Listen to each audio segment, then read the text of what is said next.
La siguiente historia que estás por escuchar es solo ficción y pertenece al autor Howard Philip Lovecraft.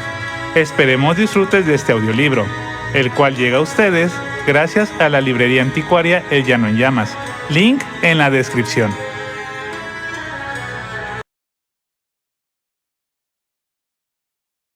El que susurra en la oscuridad.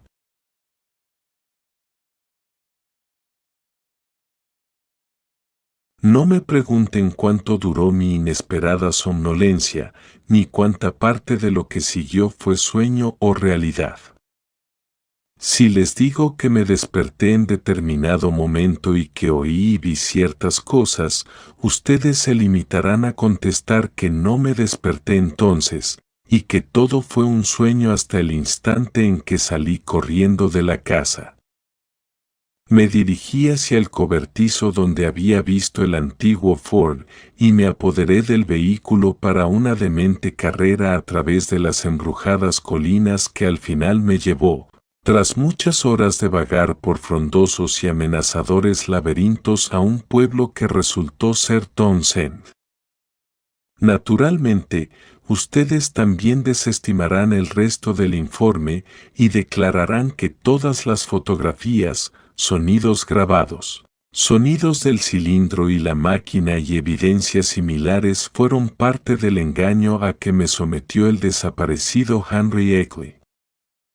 Incluso es posible que le acusen de conspirar con otros excéntricos para llevar a cabo una tonta y complicada farsa de retirar el envío postal de King y de hacer que Noyes realizara aquella terrorífica grabación.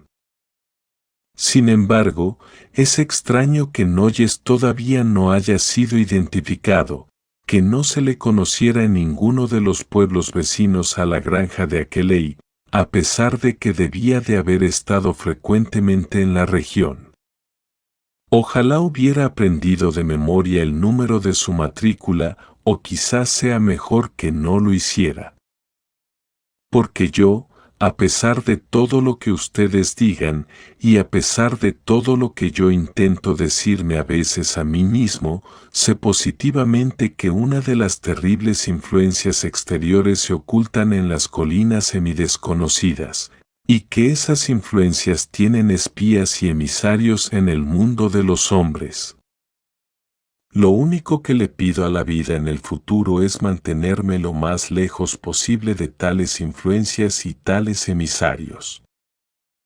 Cuando mi desesperado relato hizo que una cuadrilla armada, con el comisario al frente, acudiera a la granja, Ackley había desaparecido sin dejar rastro. Su holgada bata, bufanda amarilla y vendas de los pies yacían en el suelo del estudio junto a las patas de su mecedora, y no se pudo averiguar si otros objetos personales se habían desvanecido con él. Lo único evidente era que no había ningún perro ni otro animal de granja, y que 3 peculiares agujeros de bala habían atravesado la fachada de la casa y algunas paredes interiores. Pero, parte de esto, no se descubrió nada. Ni cilindros ni máquinas, ninguna de las evidencias que yo había llevado en la maleta, ni olores extraños ni sensación vibrátil, ni huellas en el camino, ni ninguna de las problemáticas cosas que yo había divisado en el último momento.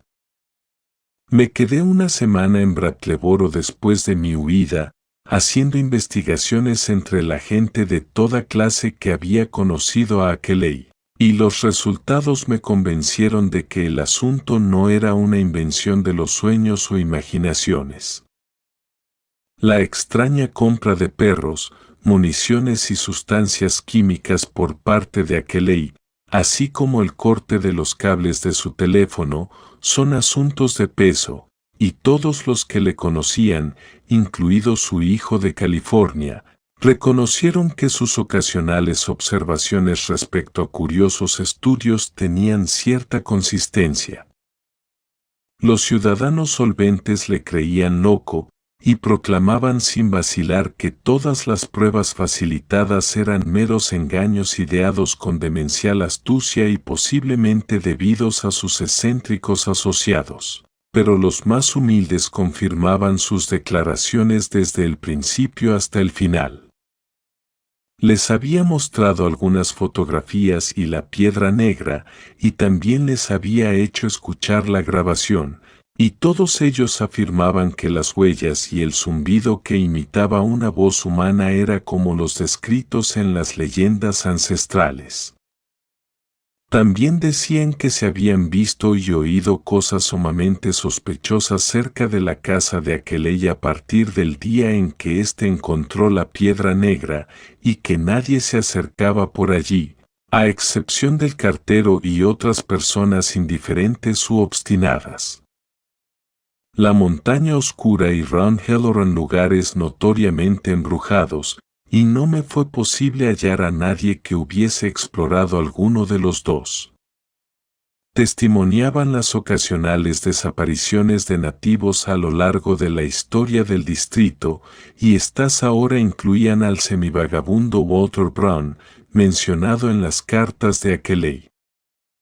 Incluso hablé con un granjero que creía haber visto personalmente uno de los extraños cuerpos en el desbordado río West, tras la inundación, pero su relato era demasiado confuso para ser realmente estimable.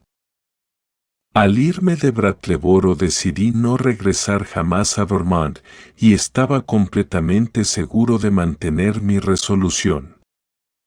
Aquellas inexploradas colinas eran la guarida de una terrible razón cósmica, cosa que cada vez pongo menos en duda desde que he leído el descubrimiento de un noveno planeta más allá de Neptuno, tal como presagiaron esas influencias.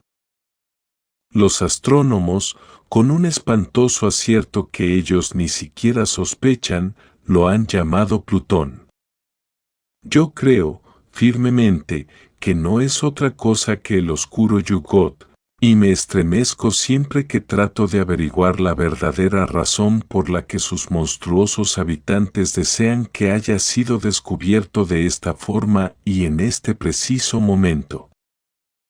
No sirve de nada que intente tranquilizarme a mí mismo con el pensamiento de que estas demoníacas criaturas no quieren seguir gradualmente una nueva política nociva para la tierra y sus pobladores normales. Pero todavía debo relatar el final de aquella terrible noche en la granja. Tal como he dicho, acabé por hundirme en una agitada somnolencia, una somnolencia llena de sueños que incluían monstruosos panoramas. Aún no sé lo que me despertó, pero de lo que sí estoy seguro es de que realmente me desperté en aquel momento dado. Mi primera y confusa impresión fueron unos crujidos del suelo en el rellano donde estaba mi dormitorio y una torpe y ahogada manipulación del cerrojo. Sin embargo, esto cesó casi enseguida, así que mis impresiones realmente claras empiezan con las voces que oí en el estudio. Parecía haber varios oradores, y me hizo el efecto de que estaban discutiendo. En cuanto hube echado unos segundos me desperté completamente, pues la naturaleza de las voces era tal que toda idea relativa al sueño era ridícula. Los tonos eran curiosamente variados, y nadie que hubiera echado aquella horrible grabación habría tenido dudas acerca de la naturaleza de por lo menos dos de ellas. Por muy espantoso que fuese el pensamiento, comprendí que me encontraba bajo el mismo tejado que indescriptibles criaturas procedentes del espacio abismal, porque aquellas dos voces no eran otra cosa que los zumbidos empleados por los extranjeros en su comunicación con los hombres. Las dos eran individualmente distintas en tono, acento y compás, pero ambas tenían las mismas características generales. Una tercera voz pertenecía indudablemente a una máquina parlante conectada a uno de los cerebros aislados de los cilindros. Esto era tan indudable como los zumbidos, pues la fuerte, metálica y monótona voz de la tarde anterior, con su parloteo sin inflexiones ni expresión, resultaba absolutamente inolvidable. Al principio no me detuve a preguntarme si la inteligencia que se escondía tras el parloteo era idéntica a la que había hablado anteriormente conmigo, pero poco después llegué a la conclusión de que cualquier cerebro emitiría sonidos vocales de las mismas características si estaba unido al mismo dispositivo parlante, siendo el lenguaje, el ritmo, la velocidad y la pronunciación las únicas diferencias posibles. Para completar el fantasmal coloquio había dos voces humanas, una tenía el burdo lenguaje de un hombre desconocido e indudablemente inculto, y otra los suaves tonos bostonianos de mi antiguo guía, Noyes. Mientras intentaba descifrar las palabras que el firme suelo de madera interceptaba tan desconcertantemente, adquirí conciencia de la gran cantidad de ruidos que se oían en la habitación de debajo, ruidos que sugerían la presencia de seres humanos, mucho más que los pocos cuya charla pude descifrar. La naturaleza exacta de esos ruidos es muy difícil de precisar, pues hay muy pocas bases válidas de comparación. Los objetos parecían moverse con cierta frecuencia de un lado a otro de la estancia como si fueran entidades conscientes. El sonido de sus pasos hacía pensar en una superficie dura y suelta, como el contacto de superficies de astas o caucho endurecido mal coordinadas. Era, para emplear una comparación más concreta aunque menos exacta, como si una gente calzada con astillosos suecos estuviera arrastrando los pies sobre un suelo de madera barnizada. Ni siquiera me molesté en especular acerca de la naturaleza y aspecto de quienes causaban los sonidos. Al poco rato comprendí que era imposible descifrar la conversación. Oía palabras aisladas que incluían el nombre de aquel y el mío, especialmente cuando hablaba la máquina parlante, pero su verdadero significado se perdía en la falta de contexto ininterrumpido. Incluso ahora me niego a formar una conclusión definitiva a partir de ellas, ya que su terrible efecto sobre mí fue más de sugestión que de revelación. Estaba seguro de que un cónclave espantoso y anormal se hallaba reunido en la habitación inferior a la mía, pero no pude imaginarme para qué horribles deliberaciones. Resultaba curioso que esta incuestionable sensación de malignidad y blasfemia siguiera dominándome, a pesar de las seguridades que Aqueley me había dado respecto a la amistad de los extranjeros.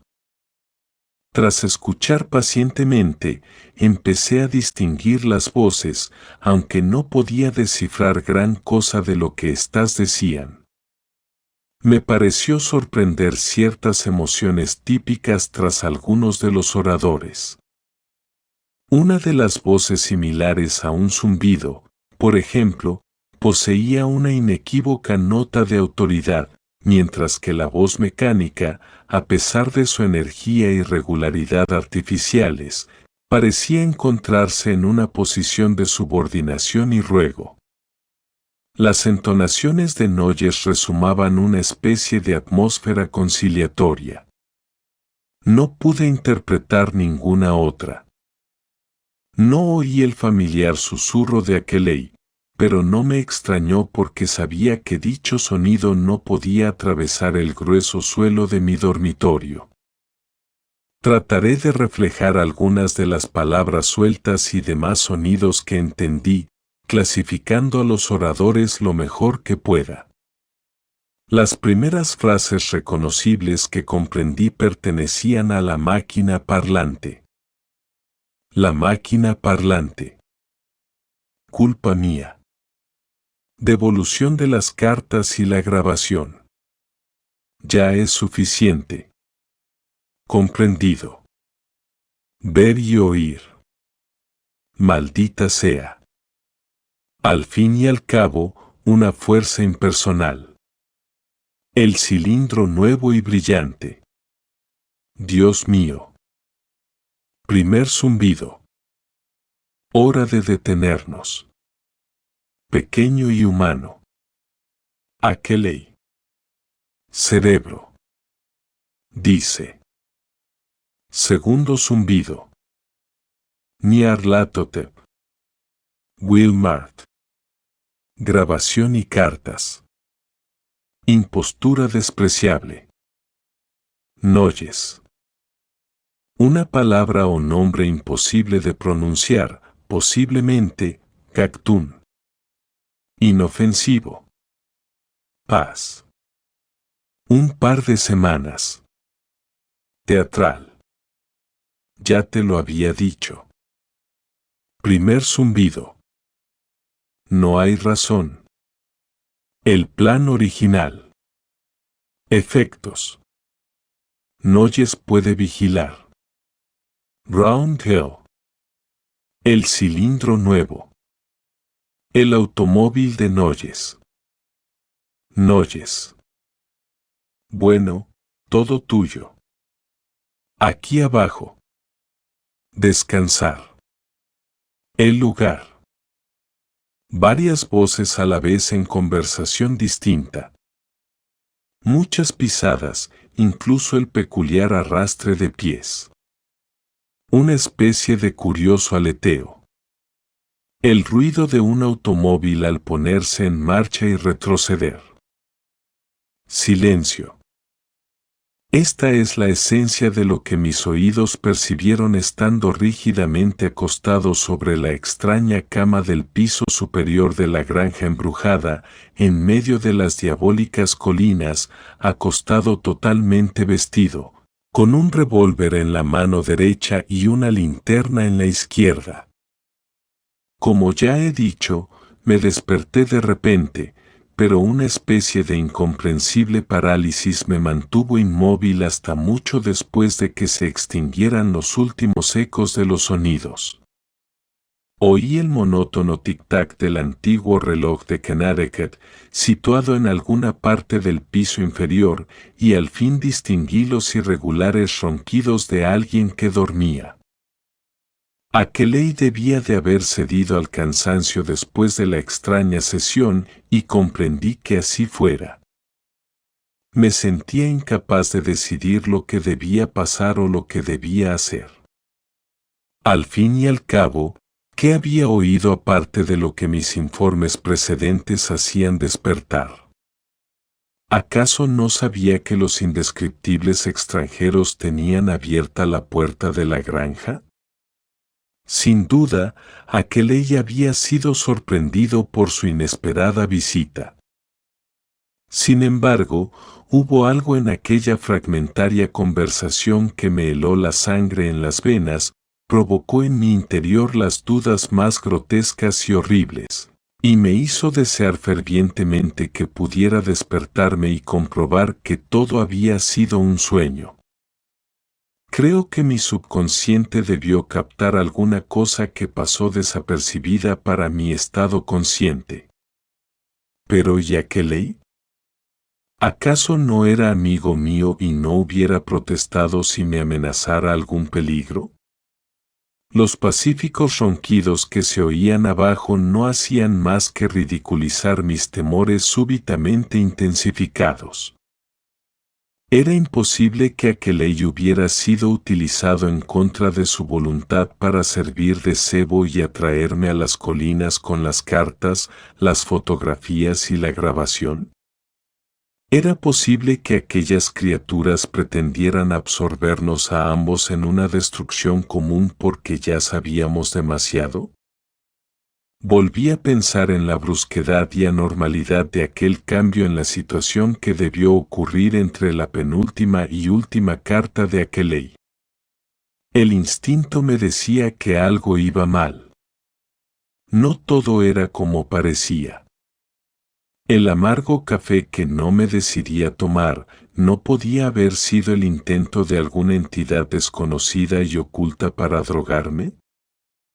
Tenía que hablar inmediatamente con Aqueley y devolverle el sentido de la proporción. Le habían hipnotizado con sus promesas de revelaciones cósmicas, pero ahora tendría que escuchar a la razón. Teníamos que salir de todo aquello antes de que fuera demasiado tarde. Si él carecía de la fuerza de voluntad necesaria para ir en busca de la libertad, yo se lo proporcionaría. Y si no conseguía persuadirle, me iría solo. Seguramente me prestaría su Ford y daría su consentimiento para que lo dejara en un garaje de Brattleboro. Lo había visto en el cobertizo, con la puerta abierta ahora que el peligro se consideraba superado, y creía en la posibilidad de que estuviera dispuesto para su uso inmediato. La momentánea repugnancia que experimenté hacia Aqueley durante y después de la conversación de la tarde ya había desaparecido totalmente. Se encontraba en una situación muy parecida a la mía y debíamos unirnos. Conociendo su enfermedad, no me gustaba tener que despertarle, pero comprendí que era imprescindible. Tal como estaban las cosas, no podía quedarme en aquella casa hasta la mañana siguiente. Al fin me sentí capaz de actuar y me desperecé vigorosamente para recobrar el dominio de mis músculos. Tras levantarme con unas precauciones más impulsivas que deliberantes, encontré el sombrero y me lo puse, cogí la maleta y bajé las escaleras con la ayuda de la linterna. En mi nerviosismo mantuve el revólver firmemente asido en la mano derecha, llevando la maleta y la linterna con la izquierda. No sabía en realidad por qué tomaba tantas precauciones, ya que lo único que quería hacer era despertar al otro ocupante de la casa. Mientras bajaba de puntillas las crujientes escaleras en dirección al vestíbulo pude oír los ronquidos con mayor claridad y deduje que procedían de la habitación situada a mi izquierda, la sala de estar, donde aún no había entrado. A mi derecha se encontraba el despacho a oscuras donde sonaron las voces. Tras empujar la puerta del salón, dirigí el haz de la linterna hacia la fuente de los ronquidos, y finalmente iluminé el rostro del que dormía. Pero me apresuré a retirar la luz de ese rincón y empecé a retroceder silenciosamente hacia el vestíbulo, haciéndolo esta vez tanto por lógica como por instinto. Porque la persona que dormía en el sofá no era Aqueley, sino mi guía Noyes. No pude imaginarme cuál era la verdadera situación, pero el sentido común me aconsejó que averiguara lo más posible antes de despertar a nadie. Una vez en el vestíbulo, cerré la puerta del salón y corrí el pestillo, a fin de reducir al máximo las posibilidades de despertar a Noyes. Entré cautelosamente en el oscuro despacho, donde esperaba hallar a Aqueley, dormido o despierto, en la gran mecedora del rincón que evidentemente constituía su lugar de reposo favorito.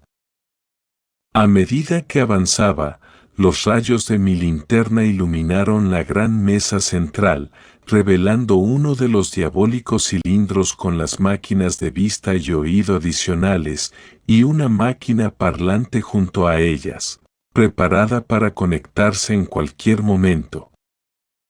Supuse que aquel debía ser el cerebro encerrado que yo había oído hablar durante la espantosa conferencia, y me asaltó el perverso impulso de conectar la máquina parlante y oír lo que decía.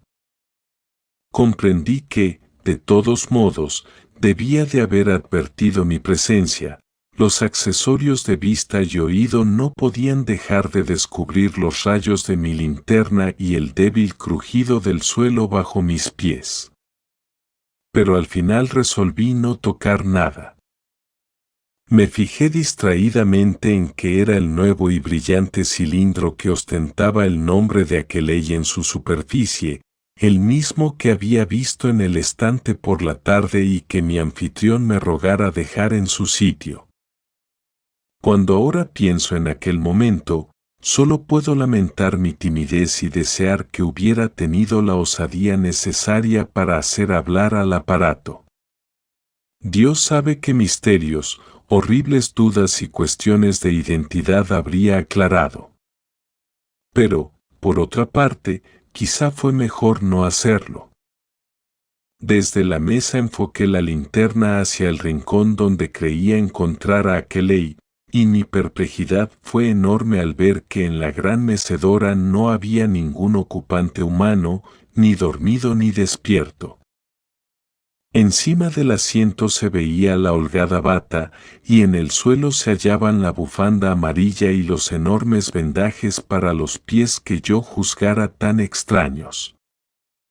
Mientras titubeaba, luchando por imaginarme dónde podía estar Kelly, y por qué había abandonado tan repentinamente sus necesarias prendas de enfermo, observé el peculiar olor y la sensación vibrátil habían desaparecido de la estancia. ¿Cuál podía ser su causa? De pronto se me ocurrió pensar que solo los había percibido estando cerca de Kelly. Eran más fuertes donde él se encontraba sentado, y no existían más que en la habitación ocupada por él y sus inmediaciones. Permanecí inmóvil, enfocando la linterna hacia los distintos rincones del oscuro despacho y estrujándome el cerebro en busca de una razón que explicara el brusco giro que habían tomado los acontecimientos. Ojalá me hubiera ido silenciosamente de aquella casa sin iluminar de nuevo la silla vacía. Pero no fue así, no me fui silenciosamente, sino con un chillido ahogado que debió agitar, aunque no despertar por completo, al centinela dormido que se hallaba al otro lado del vestíbulo. Ese chillido, y los imperturbables ronquidos de Noyes, fueron los últimos sonidos que oí en aquella granja invadida por el terror a la sombra de la frondosa montaña embrujada, aquel foco de horror transcósmico situado entre las aisladas colinas verdes y los susurros riachuelos de una campiña espectral. Es un milagro que no dejara caer linterna, maleta y revólver en mi confusión, pero de alguna manera no solté ninguna de las tres cosas. Incluso conseguí salir de aquella habitación y de aquella casa sin hacer ningún otro ruido, arrastrar mi persona y mis pertenencias hasta el viejo Ford, guardado en el cobertizo, y poner ese arcaico vehículo en marcha hacia algún punto desconocido en la negra noche sin luna. La carretera que siguió fue una pieza de delirio digna de un Poe o un Rimbaud, o bien de los dibujos de Doré, pero finalmente llegué a Townsend. Eso es todo. Tuve suerte de que mi estado mental no se trastornara. A veces temo lo que sucederá con el paso de los años, especialmente desde que Plutón, el nuevo planeta, fue descubierto. Como ya he dicho, permití que los rayos de mi linterna volvieran a la mecedora vacía después de hacer el circuito de la habitación. Entonces me fijé por vez primera en la presencia de ciertos objetos en el asiento, disimulados por los pliegues de la bata. Estos son los objetos, 3 en total, que los investigadores no encontraron al regresar poco después. Como he declarado al principio, no había nada de verdadero horror visual en ellos. Lo malo era lo que inducían a pensar. Incluso ahora tengo momentos de duda, momentos de los cuales me siento inclinado a aceptar el escepticismo de todos los que atribuyeron mi experiencia al sueño, los nervios y la imaginación. Las tres cosas eran construcciones horriblemente hábiles en su especie, y estaban dotadas de ingeniosos tornillos metálicos para unirlas a unos objetos orgánicos acerca de los cuales no me atrevo a formular ninguna conjetura. Confío ardientemente que fueran los productos de cera de un verdadero artista, a pesar de lo que me dicen mis temores más íntimos. Dios Todopoderoso. Aquella cintura que susurraba en la oscuridad con su morboso olor y vibraciones. Hechicero, emisario, traidor, intruso. Aquel horrible zumbido reprimido. Y todo el rato en aquel brillante cilindro del estante. Pobre diablo. Prodigiosa habilidad quirúrgica, biológica, química y mecánica.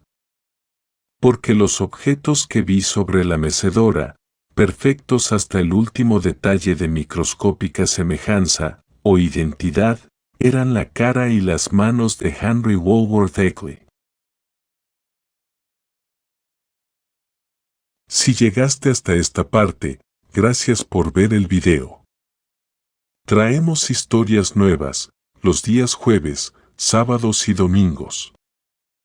Y micropastas los días lunes, martes, miércoles y viernes.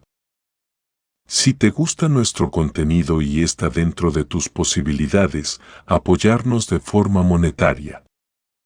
Puedes hacerlo por medio de Patreon. Puedes donar desde $1 al mes, con esto nos estarían ayudando a seguir con este proyecto. O si lo deseas, apóyanos con un me gusta y compartiendo el video con tus amigos. De igual manera, si dejas un comentario lo estaremos respondiendo y dejando un me gusta. La emoción más antigua y más intensa de la humanidad es el miedo, y el más antiguo y más intenso de los miedos es el miedo a lo desconocido. Que tengas buenas noches.